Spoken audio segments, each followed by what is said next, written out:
capítulo 7, versículo 25.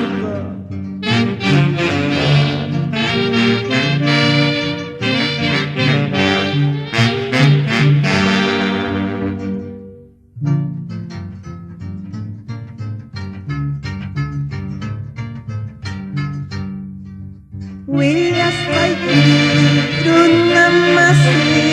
uncau kuna kainya gajah antikristu amuckangnya nilai runa amuckangnya antikristu gobierno paz runa kuna marka cinta antikristu marca cinta 666 Wilas aikiru namasi Puncau kunam cera mechkangnya Nilai runa antikristo Gobierno paz ni kai pachamantiai kamungkanya Runa kunata 666 uang marca cinampa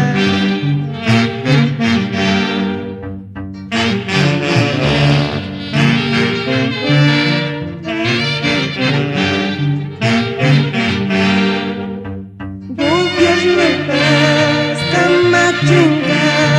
runa kuna marka nama makin bebas urkun bebas marka yuki sudah tangguh lingkai yukas karo yukas cakra yukas marka yuki ranting kapas ranting kapas sudah tangguh marca yuki. Apocalipsis capítulo 13 versículo 16.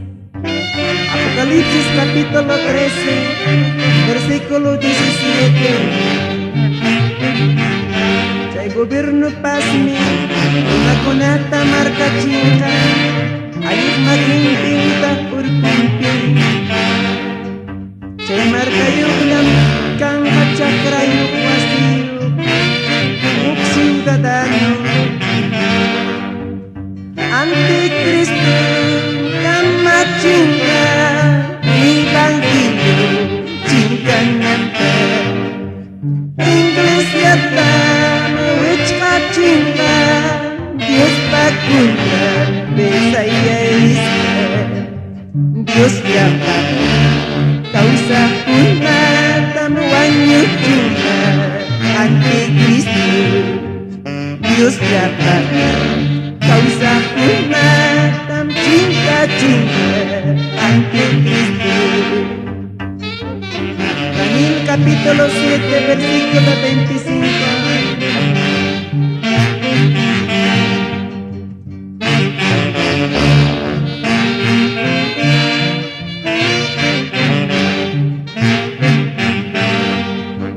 Ibangkilyo tamuanyo cinta Antikristo tersilangnya Nyukam kami Mesias nispa Nyukam kami Suyas kaiti Tawa cinta Eskai rinti marka cinta Antikristo Sokta baca Sokta cinta Sokta yuka marka cinta Apocalipsis capítulo 13 versículo 5